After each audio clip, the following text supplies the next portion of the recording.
I'm going to go ahead and get us started. We went a little bit long in church. I still don't think I broke the 10-minute mark on my sermon, so that couldn't have been it. One day I'll break 10 minutes. Are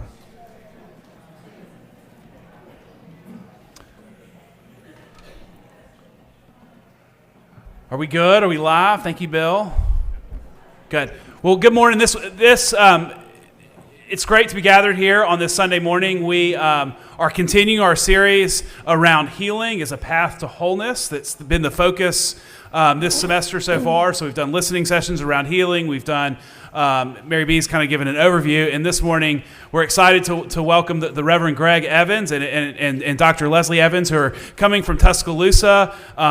Leslie is wholeness PhD around anxiety and gut health and a lot of different, where Greg's doing the psychotherapy of a practice. But Greg has a history here at St. Stephen's. His son, Seth, went through the youth program and finished maybe 5 or 6 years ago, graduated from high school. So we're delighted to welcome them back, and they can tell you more about themselves, but looking forward to hearing about the intersection of faith and mental health. And I won't say any more because you don't have as much time as you were supposed to have. So come forward. Thank you. Thanks. Good morning. So we stole the title for this talk, which has gone from a 2.5 to 3 day retreat to a 2.5 hour presentation to a 40-minute presentation. So we're going to fly. But I'm going to start with a story, and then I'm going to tell you what we're going to do. Okay? The story. Had a friend who was a very well-trained personal trainer, and took 2 of his clients whom he knew very well, and he knew how he wanted to lead them into a program to get healthier. And they went to the gym, and the owner of the gym, who's a highly educated, very assertive person, met them. And the way the protocol should have worked is the personal trainer is the one who is deferred to. The personal trainer brings his clients in, the owner defers to his expertise. That's not what happened. He got up, everybody met each other, and the personal trainer said, "Yeah, I wanted to just start them doing this, this, and this, just get our feet wet." And the owner said, "Well, we'll certainly want to address this, and started kind of taking over. And right in that moment, the personal trainer said, all of a sudden, I felt young. I felt like a little kid. Nobody was hearing me. Nobody was appreciating my expertise. And I just felt myself go silent, and I decided to withdraw and back up." All right, what was going on? Be bold. Take a guess. What's that? Power. A power struggle? Why did he feel, though, like withdrawing? Say it again? Self-doubt. Self-doubt? And where did that self-doubt come from?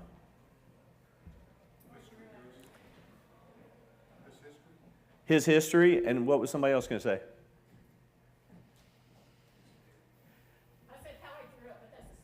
How he grew up. Freud said in the first 6 years, I would say almost all of the deepest wounds that we experience go back to early childhood, and the rest of our lives we spend repeating those wounds and feeling those negative beliefs, repeating those emotions over and over and over. And for the most part, we don't know how to fix that. Most therapists don't have a clue. Most psychiatrists don't have a clue. Most people in the church don't have a clue. And so what we want to address today is our theory of change, which involves 2 things. 1, y'all are already doing it, and we'll touch on that in a few minutes. And 2 is something a lot of you, this will be new. We want to invite everybody deeper into the mystery and love of God, number 1, and into number 2, a life of meditation. Okay? So let's continue. Oh, I didn't say, I stole the title from Brennan Manning. Anybody familiar with Brennan Manning? He came, we brought him to Birmingham a few years back, and that was his title, and so I'm tipping my hat to him when I do that. So you just heard the story, and the story that I just shared with y'all about the personal trainer is the story of each of you. So let's be bold. We're Episcopalian. We want to do it in a very quiet way, a reverent way, a respectful way, but turn to the person next to you and share very quickly something from your childhood that impacted you emotionally, how you feel about yourself, beliefs, and continues to this day. Go.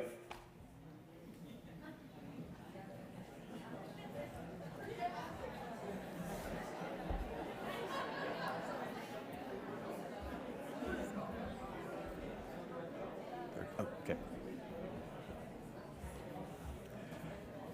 Okay, good job, y'all. Y'all aren't shy at all. I love it.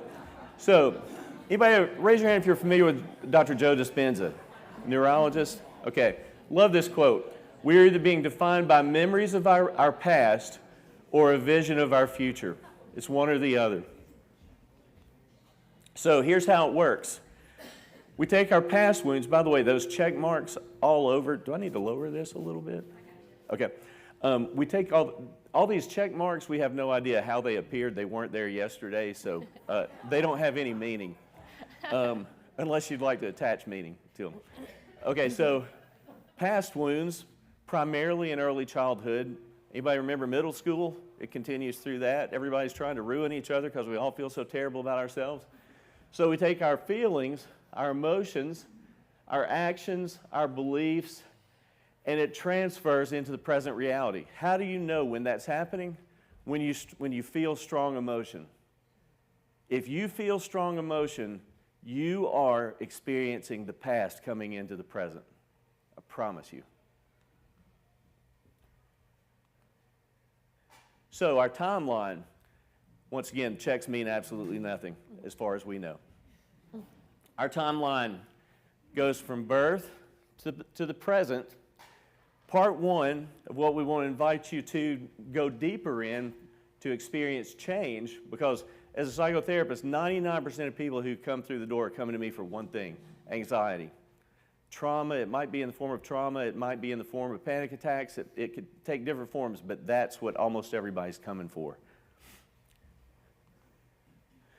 So, we want to insert the story before the story.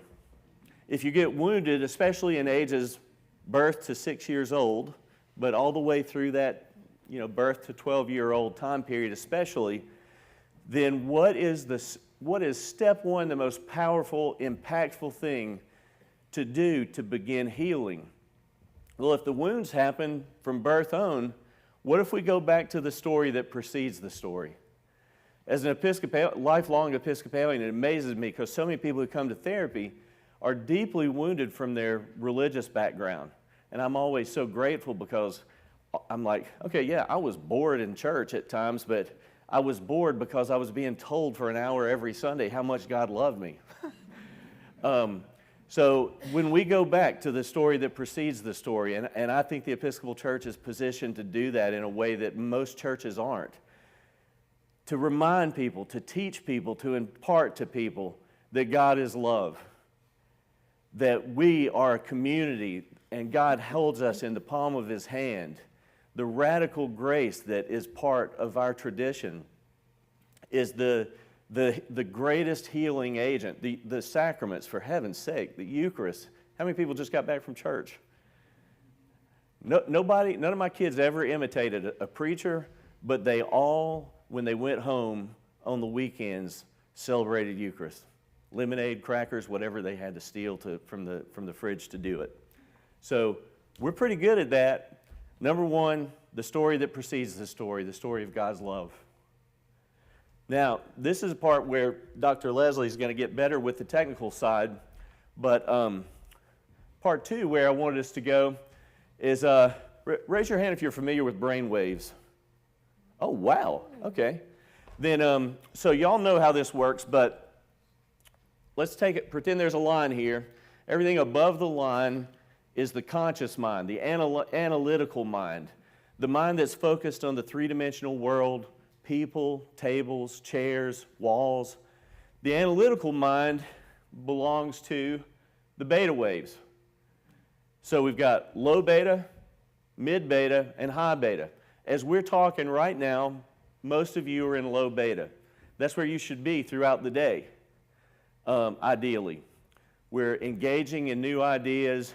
If you start going from analytical, conscious, rational thinking to imagining new concepts, you might go down into alpha brain waves.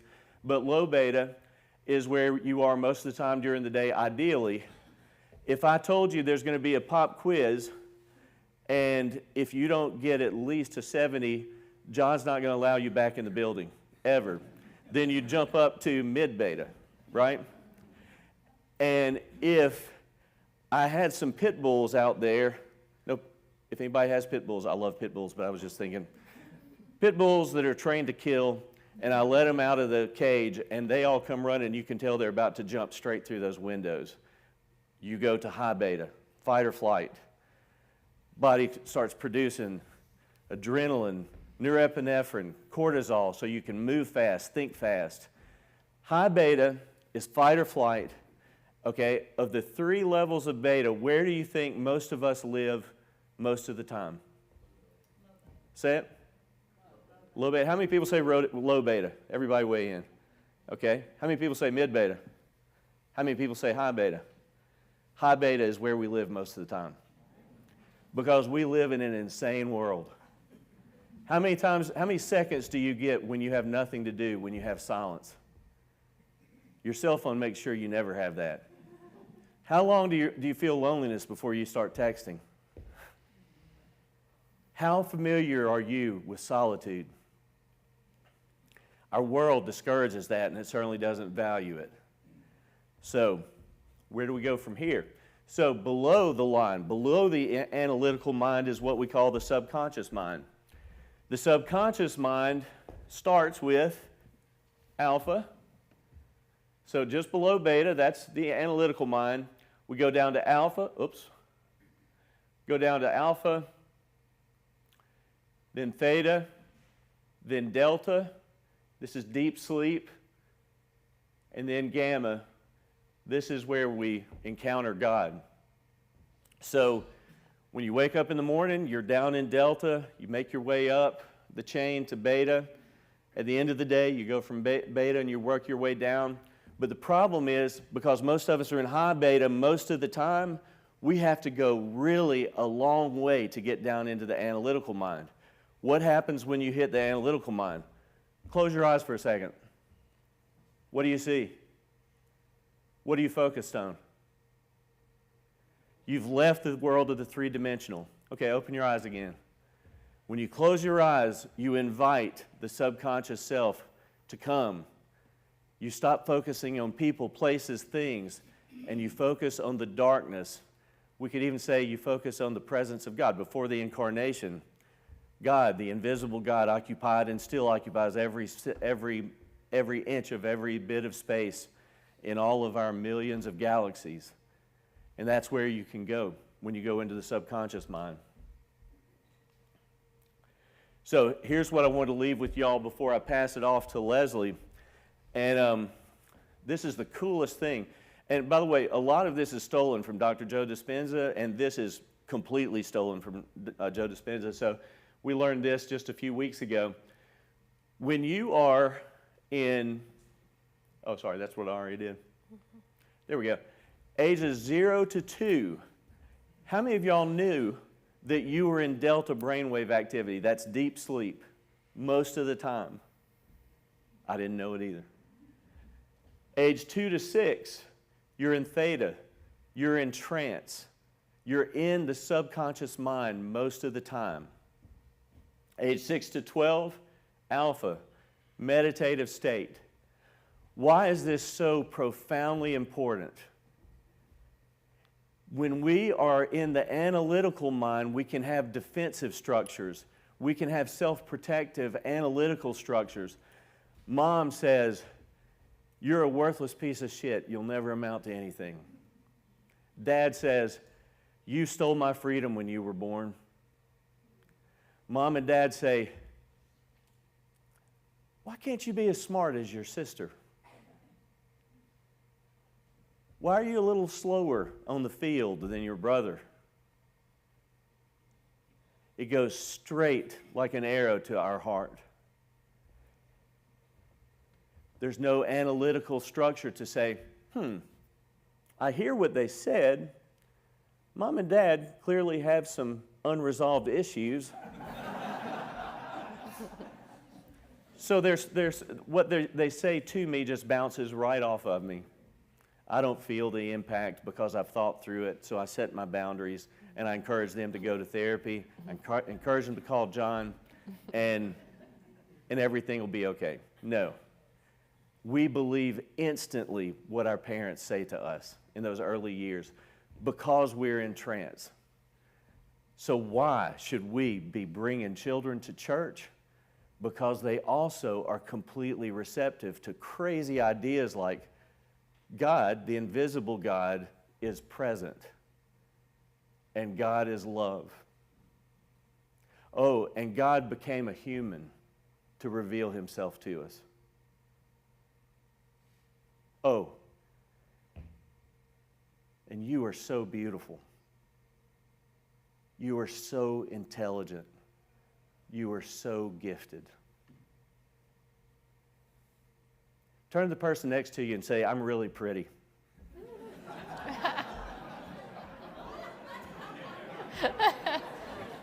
The men didn't like that.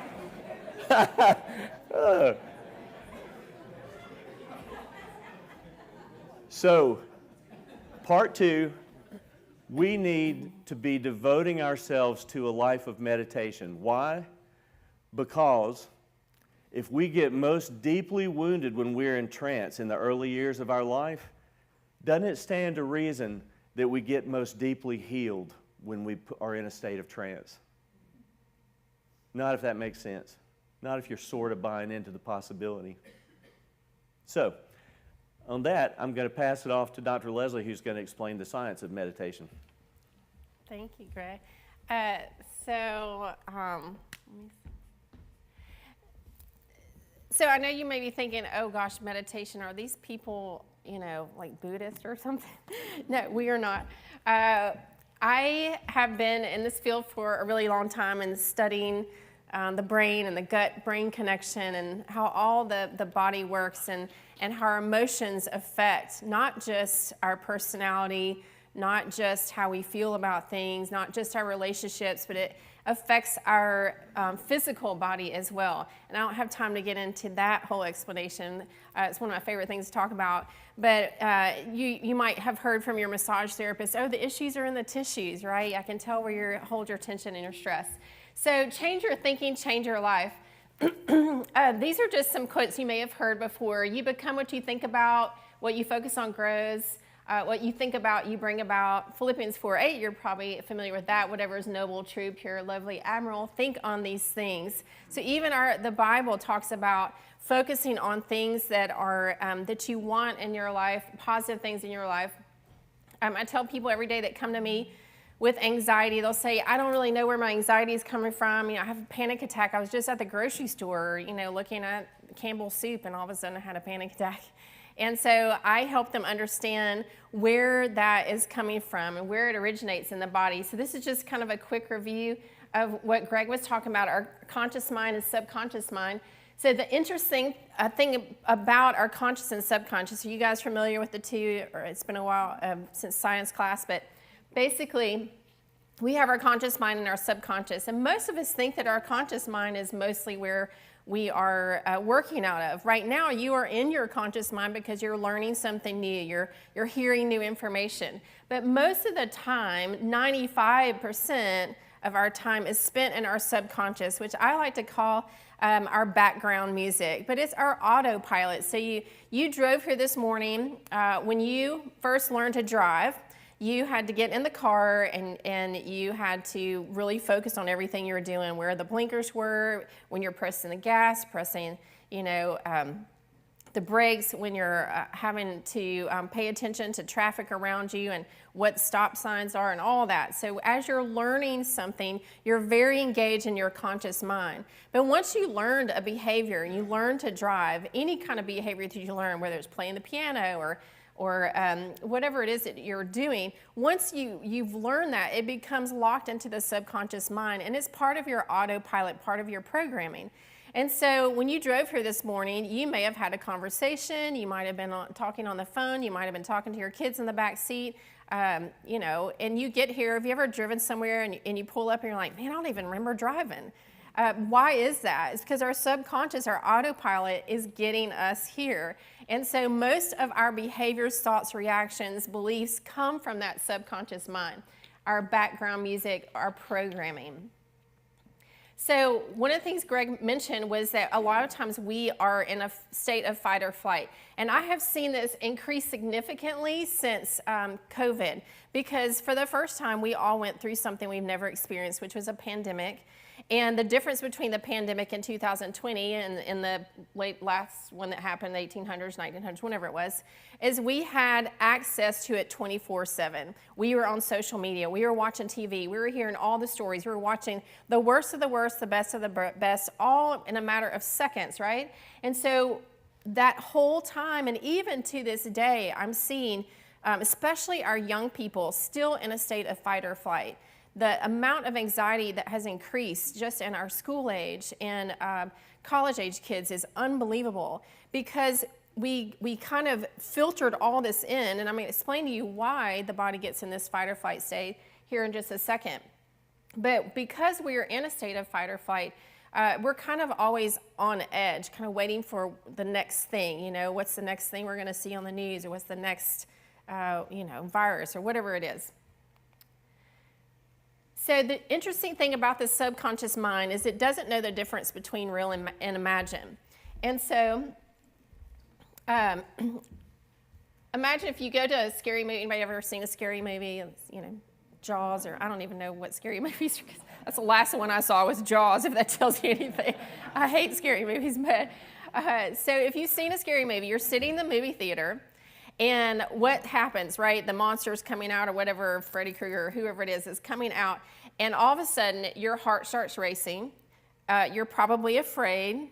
Maybe your stomach starts feeling sick. Maybe, you know, you start shaking. Whatever it is, you're having a physiological response. Now think about this for a minute. You're sitting in a movie theater in a chair with popcorn and a Coke in your hand, and you're watching a screen that has fake people and a fake story. None of it's real. So why is it, if none of it's real, or you're sitting in your living room, which is even, you know, your dog's on your lap, like you're not in any danger, right? But your body is having a physiological response, a stress response through what you're taking in through visually and auditory while you're looking at, because the subconscious mind doesn't know the difference between real or imagined. It doesn't know the difference between a thought and what is reality. So it's having a physiological response because it believes you are in danger. You are, as far as your subconscious is concerned, being chased by Freddy Krueger with a big knife running through the woods. That is what your subconscious believes. So we can create a stress response in the body just through thought alone, which means every time we worry about what's coming up next week, every time we worry about our children who are in another state, or every time we worry about what might happen at our job, or worried about this person, or we're reliving in our mind what happened in the argument with our spouse, right? What do we typically do when things are stressing us out? We rehearse them in our mind over and over. Most of the time we're aware of it, but sometimes, a lot of the times, we're not even aware of what's going on in our background music, what's going on in the subconscious mind. And so when people come to me and say, well, I had a panic attack out of nowhere, I'm like, actually, you didn't. There was a reason your body was having a stress response because of something that you were thinking about on a deeper level that you may not even realize that you have that thought, because 95% of our thoughts that we have today are the same thoughts that we had yesterday. And most of the time, we focus on the things that we don't want versus the things that we do want. It's human nature. It's part of our survival.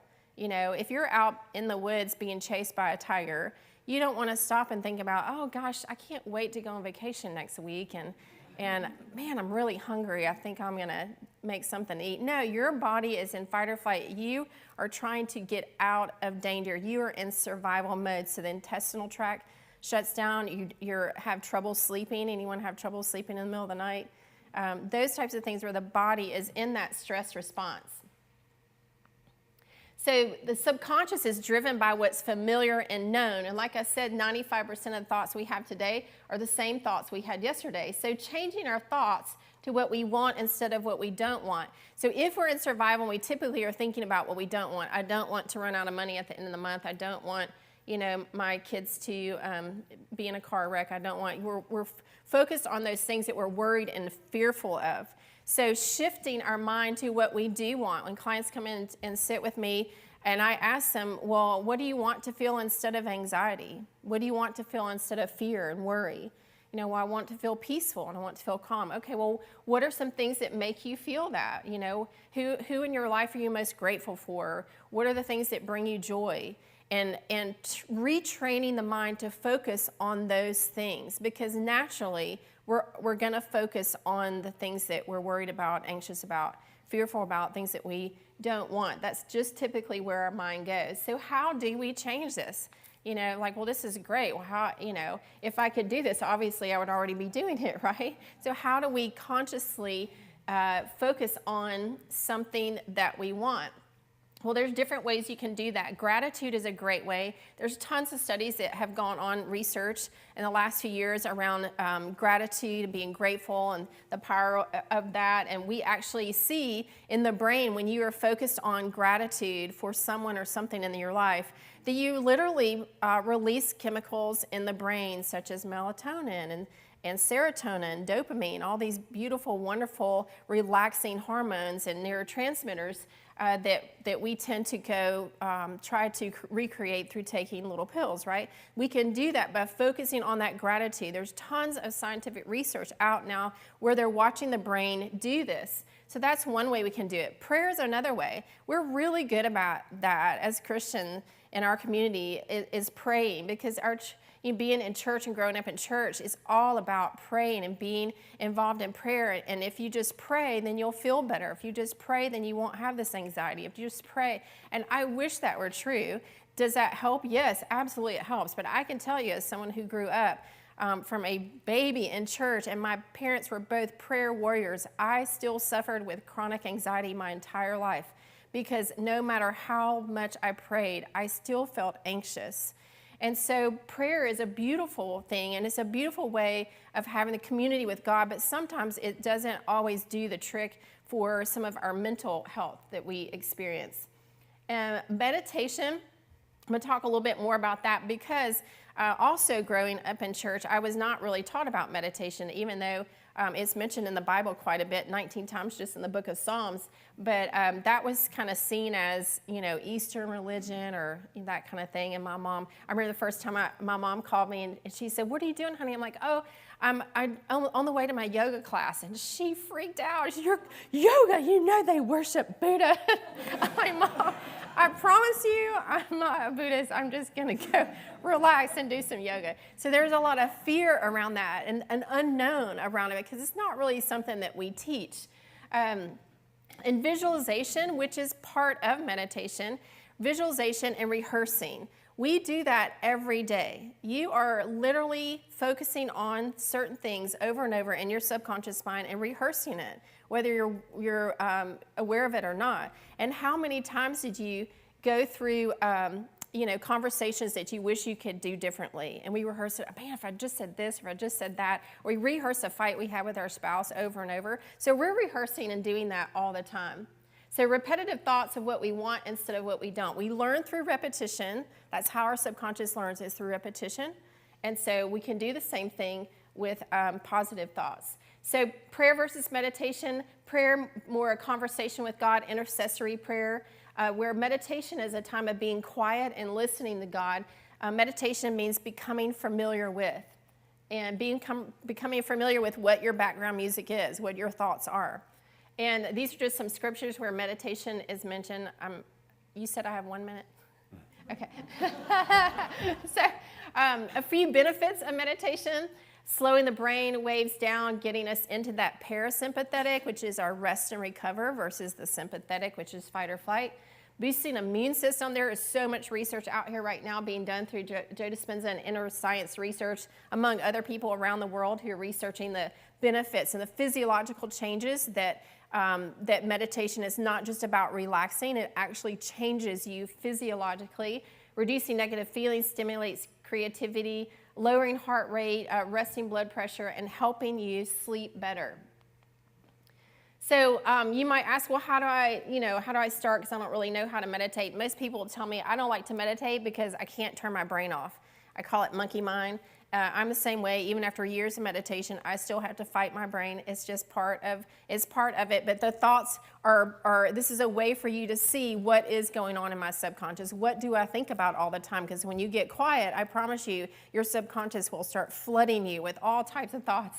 So I tell people easiest way to start with a guided meditation where someone's guiding you through it and it's easier to focus on their words and what they're saying. So these are just some of the ones out there. My favorite one is Insight Timer. I love that one. You can choose different amounts of time and different topics. And if you wake up in the middle of the night, people that come to me with insomnia, I say, look, if you wake up in the middle of the night and you can't sleep, the best thing to do, put on a meditation, put in your earbuds. If you can't get to sleep, at least you get a meditation in, right? But most of the time, when we wake up in the middle of the night, what are we doing? Worrying about that we're not sleeping. Oh my gosh, I can't believe, I've got 2 hours, and you're looking at your watch every 20 minutes because you're worried about having to get up next morning. You're not going to get any sleep. So we start focusing on what we don't want. Well, I can't sleep. So what does the brain do? I can't sleep, right? So turning on a sleep meditation helps you refocus on calming the brain, calming the mind, and helping you to sleep, which is what your desired desire is. So I had to throw that out really quick. I'm sorry I was talking so fast, but thank you so much. Do you want to add anything to what I just? Oh, you were going to say something, I think, about the prayer or something. Yeah. Thank you all, first of all, for having us here. Mary B. and John were so generous to invite us into y'all's community.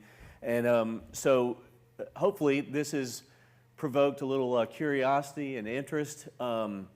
And any way that we can play a role, what we love to do, I mean, I do psychotherapy full time. She does her naturopathic work alongside us. But what we love to do is we love to partner with people, with individuals and with churches to, we hope to do, she says 2, I say 4 retreats a year where we go to beautiful places and we help teach people, not that we're experts, there are no experts, but when we go into meditation, the one we seek is seeking us, right? So you can't fail. It's just the desire to become familiar with our loving God. So if you seek to enter into that work, it will be wonderful. It'll be life-changing. It is for us. We start pretty much every day with a good bit of time meditating, and it changes our whole day. So if you would like to know about the retreats that we lead, if y'all would like to bring us, we'll come. We'll do all kinds of things to help people get their feet wet in the meditation side of things. But we've got a couple of sign-up pads on the back table there and some pens. Just put your name and phone number and email down if you'd like us to contact you about these retreats we do. Any questions? Anybody have any questions? Yeah, questions. We've got about 3 minutes, 4 minutes. Was this recorded? I don't you know. wish it was recorded? Yes. Yeah, I don't know where the live stream goes. But... Goes to YouTube, okay. Okay, Oh, great. we're famous. Yeah. Great. And we really, awesome, Okay. thank you. And we just scratched the surface, you guys, and I know I talked probably way faster than I used to when I taught high school kids, but, so it's a lot, there's a lot of depth in the work that we do. Yeah. Why do you think one person can watch a scary movie and be barely fazed and the next person has to leave the room? I think that a lot of it has to do with our personality. So take myself and my brother. My brother is cool as a cucumber. And that dude, he's like, I don't understand anxiety. He's like, I don't understand people who are anxious. Me, I was always a very anxious child.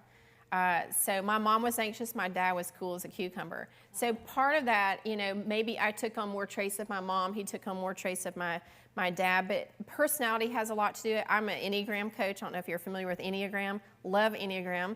And it has literally changed our practice and what we do, our relationship. And so he's a 9 on the Enneagram, and I'm a 2. And so the Who's way with no, not you, my brother. Oh, your brother, yeah. no, He's definitely a 9. You're not a 9. So my brother, because of his personality and the way he takes in information, he just takes it in differently than I do. And so he could watch a scary movie and probably laugh through the whole thing, and I would be having a panic attack. So it's just different. Yeah. Or I'm a 4 on the Enneagram, artistic, creative, songwriter. I live in, when we do this thing called microcurrent neurofeedback that we use with people to help their brains learn to get out of fight or flight. Most people are in beta in the middle of the day, but for artsy songwriter type people, theta brainwaves, subconscious brainwaves tend to come real regularly even during the day. Well, I, unfortunately, went to a few scary movies when I was a kid. One was Amityville Horror. Anybody old enough to remember that? When the cat jumped up in the window, I'll never forget it. My popcorn I throw straight up in the air, and I kicked the person in front of me, their chair, so hard that I broke the chair, and they almost wanted to beat me up. I was young enough that thankfully they didn't. But so I'm completely there. That is my reality. But so, yeah. Any other last question? Yes. What do you think attracts so many people, children and adults, to horror movies? They're always popular. I was never attracted to horror movies, so Right. I don't know, but you might. Well, I would say, and it's a strange part of our psyche, is Tolkien really touched on this. I don't know if y'all have studied Tolkien, but he believed part of why he developed a language, J.R.R. Tolkien, Lord of the Rings, is there's what Plato called types and archetypes. There exist in reality things that are beyond just what we're taught, and these things that we call types. And archetypes are actually, like, for example, the scary masks. If you picture, there's certain horrifying masks. Universally, children respond to those with fear. We don't have to be taught, hey, if you see a mask that's going, we just know. So Tolkien really, in his creation of a language, even coming up with places that names, Mordor, M-R-D-R, is an archetype, he believes. In all language, M-R-D-R together are a dark, frightening, foreboding. So we're getting in touch with archetypes when we're drawn to those things, but also going back to, we all have trauma, even if it's little t trauma. Well, it's not helpful for a good life, but we like to recreate. Our subconscious wants what's familiar. So if you have horror in your past, you're going to be drawn to horror. I'm not saying it's just that, but that's part of it. Well, thank y'all so much again for having us, and don't forget to sign up if you'd like to be contacted. Okay. Thank you.